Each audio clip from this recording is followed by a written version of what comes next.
বলছি, দাদা, লোকসভা ভোটে আপনার বর্ধমান শহর থেকে বা আপনার ওয়ার্ড থেকে কেমন লিড পেয়েছেন বা কেমন লাগছে তারপর? আমাদের ওয়ার্ডে 2,500 উপরে লিড আছে। খুব ভালো ভোট হয়েছিল আমাদের এলাকায়। 8,000 জন ভোট প্রদান করেছিল। তার মধ্যে আমরা সিপিএম বিজেপিকে পরাস্ত করে 2,500 উপরে বেশি ভোটে জিতেছি। এই লোকসভায় এবারে ভালো রকম সংখ্যক প্রার্থী লিড দিয়েছে, মানে গতবারে এই এই বর্ধমান দুর্গাপুর থেকে হেরে গিয়েছিল তৃণমূলের প্রার্থী। বিজেপির যে প্রার্থী জিতেছিল এবার থেকে সেই জায়গাতেই টাফ মনে হয়েছিল। এবারে যে প্রার্থী হয়েছিল বিজেপি, এই আপনাদের ফাইট দিতে বা লড়াই করতে সমস্যার মধ্যে পড়তে হয়েছিল। নির্বাচন মানেই তো লড়াই, এটা তো অস্বীকার করার জায়গা নেই। এই লড়াই আমাদের জয়লাভ করেছি। বিপুল ভোটে মানুষ ভোট দিয়েছেন, আশীর্বাদ করেছে। এই গতবারে আমরা 2,481 ভোটে হেরেছিলাম, সেটা আমরা 1,37,918 ভোটে জয়লাভ করেছি। মানে ব্যাপক ভোট, মানে প্রচুর ভোটের ব্যবধানে জয়লাভ করেছিলেন আমাদের প্রার্থী কীর্তি আজাদ। এ থেকে বোঝা যায় যে এবারে প্রচুর মানুষের সমর্থন আমাদের তৃণমূল কংগ্রেসের পক্ষে ছিল। এর অন্যতম প্রধান কারণ হচ্ছে মমতা বন্দ্যোপাধ্যায় মানবিক, এবং এই লোকসভা নির্বাচন সাম্প্রদায়িক বিজেপি, স্বৈরাচারী বিজেপি এবং সারা ভারতবর্ষের সমস্ত জিনিসপত্রের মূল্যবৃদ্ধি থেকে শুরু করে পেট্রোল, ডিজেল, গ্যাস, রান্নার গ্যাস এবং মিথ্যা ভাঁওতা কথা বলা এবং মানুষকে ভীতি প্রদর্শন করা, এইসবের বিরুদ্ধে মানুষ ভোট দিচ্ছে। এবং সর্বোপরি আমাদের নেত্রী মমতা বন্দ্যোপাধ্যায়, বাংলা মুখ্যমন্ত্রী, লক্ষ্মী ভাণ্ডার প্রকল্প চালু করেছেন এবং যিনি 72টা প্রকল্প চালু করেছেন। সেই প্রকল্পের সুযোগ সুবিধার জন্য দুয়ারে সরকারের যে ক্যাম্প, প্রতি বছর 2বার করে 3বার করে ক্যাম্প করেছেন। মানুষকে যে সুযোগ সুবিধাগুলো লোকে দেয়া দেয়া ঘুরতে নয়, একটা নির্দিষ্ট জায়গায় এসে সেই সুবিধাগুলো পায়, সেই ব্যবস্থা করেছেন। এখানে জাতি, ধর্ম, বর্ণ নির্বিশেষে এবং রাজনৈতিক দল, রং নির্বিশেষে সবাইকে এই পরিষেবাগুলো প্রদান করেছেন। তারই সুফলে মূলত কি ভোটটা কি লক্ষ্মী ভাণ্ডারও মহিলাদের ওপর ভোটটাই বেশি পড়েছে ভাবছেন? পার্টিকুলার ওইভাবে বলা যাবে না। লক্ষ্মী ভাণ্ডারের ওপর মানুষ তো লক্ষ্মী ভাণ্ডার পাচ্ছে বলে ভোট দিতে, তা নয়। বেসিক যেটা ব্যাপার হচ্ছে যে এই লোকসভা নির্বাচন বাংলার বিজেপি যে প্রচার করেছে বিগত 2014 সাল থেকে 2019 থেকে 24, 10টা বছর যে কেন্দ্রীয় বিজেপি সরকার পরিচালিত হয়েছে, তারা বাংলার জন্য কি করেছে, বাংলাকে কি করেছে, বাংলাকে বঞ্চনা করেছে। বাংলা 100 দিনের কাজে করে তাকে টাকা দেওয়া হয়নি, বাংলা 100 দিনের কাজে বন্ধ করে দিয়েছিল। বাংলা আবাস যোজনার টাকা বন্ধ করে দিচ্ছে। বাংলা জিএসটির টাকা এবং অন্যান্য প্রকল্পে যে টাকা 1,60,000 কোটি টাকা আটকে রেখেছিল। অর্থাৎ বাংলার মানুষকে জব্দ করার একটা প্রকল্প সিদ্ধান্ত তারা নিয়েছিল, তারই জবাব বাংলার মানুষ দিয়েছে 29টা আসন জয়লাভ করে। প্রথম থেকে তো এক্সিট পোল আপনাদের দলের প্রতি একটা যাতে পিছিয়ে পড়ে দলকে বিভ্রান্ত ফেলার চেষ্টা করেছিল, সেইখান থেকে আশা করছে ভালো রেজাল্ট হলো তার থেকে বেশি। না, আমাদের বিভ্রান্ত করা যাবে না। ওদের বিজেপি কর্মীরা এমনি তো বিজেপি যারা কর্মী তারা যেন কাউন্টিং এজেন্ট যারা হবে তারা যেন এজেন্ট হয়, অনেকে তো এজেন্ট হতে চায়নি।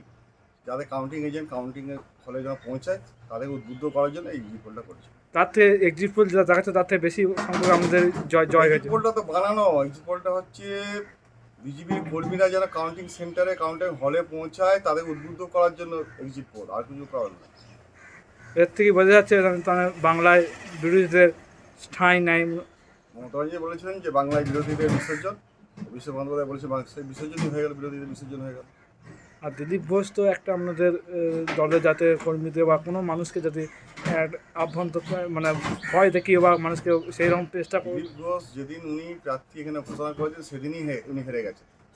বাংলার মানুষ, বর্ধমানের মানুষ, দুর্গাপুরের মানুষ সিদ্ধান্ত সেদিনই নিয়েছেন যে এরকম একটা লোককে অন্তত আজ যাই হোক লোকসভা নির্বাচনে জয়লাভ করিয়ে তাকে এমপি করা যায় না।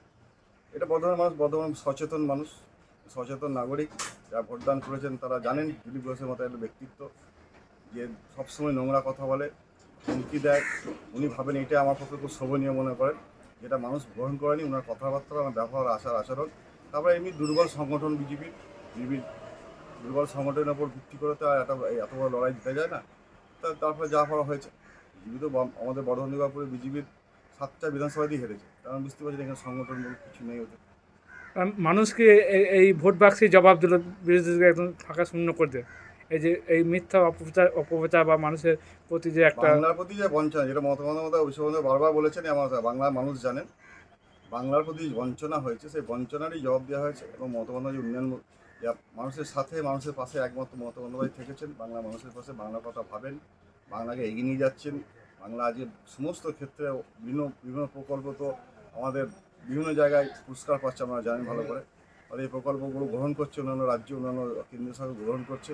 আর মমতা বন্দ্যোপাধ্যায় যেটা আজকে ভাবছেন, যেটা করছেন, সেটা সারা ভারতবর্ষ ভাবছে। এখানেই মমতা বন্দ্যোপাধ্যায় জয়লাভ, এই জন্য কারণে জয়লাভ করেছে। গত আগের সাংসদকে আমরা কি এলাকায় দেখতে পেতাম বা কোনো কাজকর্ম বা এলাকার মানুষের ওসব জনসংযোগ? কথা বলে আপনার, উনি তো পরিযায়ী পাখি। একবার দার্জিলিংয়ে জিতলেন, এবার বর্ধমানে জিতলেন, আবার আসানসোলের লোকরা বুঝতে পেরেছেন ওনার, মানে আমি জানি যে জিতলে আজ পাওয়া যাবে না, উনি বিদায় করে দিতেন, ওনার বিসর্জন হয়ে গেছে। তৃণমূল সরকার আসার পর মানে সব জায়গাতেই কাজকর্ম মানুষ পেয়েছে বা কিছু পরিষেবা সব তো কিছু পেয়েছে। ব্যাপক উন্নয়ন হয়েছে, বাংলার সোনার বাংলা হতে চলেছে, সোনার বাংলা প্রায় হয়েছে। বাংলার রাস্তাঘাট, ড্রেন, লাইট, মানুষের শান্তি শৃঙ্খলা, আইন শৃঙ্খলা কত সুন্দর আছে এখানে। সাম্প্রদায়িক সম্প্রীতি বজায় আছে, সৌহার্দ্য বজায়, সম্প্রীতি বজায় আছে। দুর্গা পুজোতে সবাই অনুষ্ঠানে যোগদান করে, একে একে বাঙালির সবচেয়ে বড় উৎসব দুর্গা পূজা।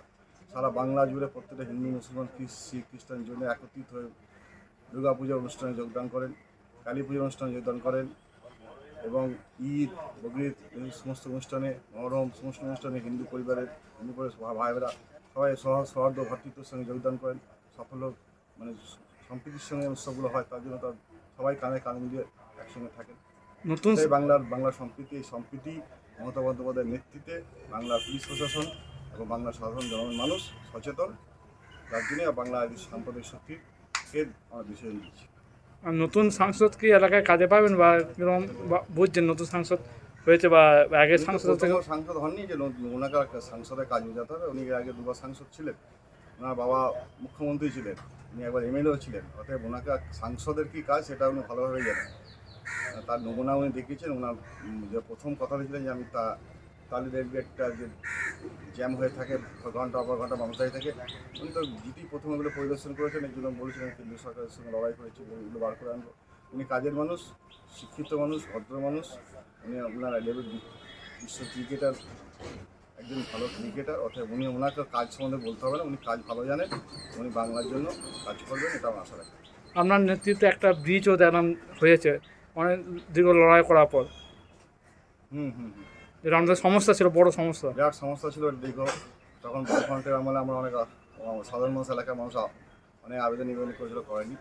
আমরা লড়াই করে, আমরা আন্দোলন করে যে এলাকার বিরাট, ওখানে একটা কবরস্থান আসে, ওখানে এলাকার কেউ মারা গেলে ওখানে কবরস্থ করতে যাওয়া হয়। কিন্তু রাস্তা ফেরতে গেলে অনেক বিপদের সম্মুখীন হয়েছেন। প্রায় ফেরতে আসতে যেতে প্রায় 1 ঘন্টা 2 ঘন্টা লেগে যায়। এই সমস্যার সমাধানের জন্য আমরা আন্দোলন করেছিলাম তৎকালীন, এবং সেটা সফল হয়েছে এবং আন্ডারপাস আমাদের হয়ে গেছে।